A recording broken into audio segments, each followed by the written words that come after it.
আসসালামু আলাইকুম বন্ধুরা, আজকে আমি আপনাদেরকে দেখাবো সকালের একটি ব্রেকফাস্ট রেসিপি, যেটা তৈরি করতে লাগবে আপনাদের 5 মিনিট সময়। অল্প সময় এটা তৈরি করতে পারবেন। আর এটা এক ধরনের পরোটা, যেটা খেতে কোনো কিছুই লাগবে না সাথে, এটা কিন্তু শুধুও খেয়ে ফেলতে পারবেন। তাহলে সহজ এই রেসিপিটা আপনারা দেখে নিন। এটা তৈরি করার জন্য প্রথমে আমি 1 কাপ আটা নিয়ে নিয়েছি, আর এর মধ্যে নিয়েছিলাম পরিমাণ মতো লবণ এবং 1 টেবিল চামচ সয়াবিন তেল। তারপর সব কিছু ভালো করে মাখার পরে এর মধ্যে নর্মাল তাপমাত্রার পানি দিয়ে নেব অল্প অল্প করে, আর একটা ডো তৈরি করে নেব।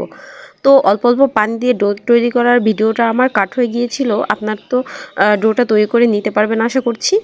তারপরে আমি ওখান থেকে লেচি কেটে নিয়েছিলাম, আর এইভাবে রুটি বেলে নিচ্ছি। বড় আকারের একটা রুটি তৈরি করে নেব এখানে আমি, পাতলা এবং বড় হবে। তারপরে এর মধ্যে আমি নিয়ে নিচ্ছি একটুখানি তেল।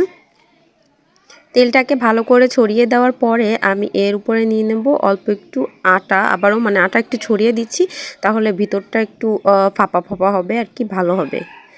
তো দেওয়ার পরে এর মধ্যে পরে আমি আবার দিয়ে নেব গুঁড়া দুধ আর চিনি। আমি দেখুন অল্প করে আটা ছড়িয়ে দিচ্ছি, আর এর মধ্যে দিয়ে নেব এবার গুঁড়া দুধ আর চিনি। গুঁড়া দুধ আপনারা আপনাদের ইচ্ছা মতন নেবেন, এখানে চাইলে আরও বেশি নেওয়া যেত।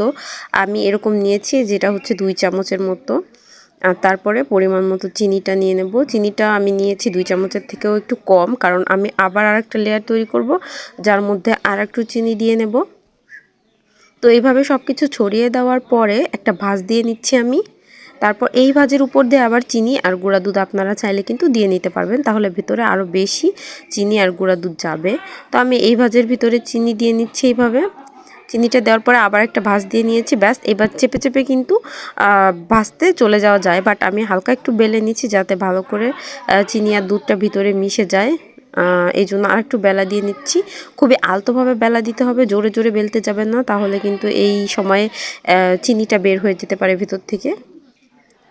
তো এরকম বেলে নেওয়ার পরে একটা প্যানের ভিতরে তেল গরম করে নিয়েছি, আর এর মধ্যে এই পরোটাটা ছেড়ে দিচ্ছি।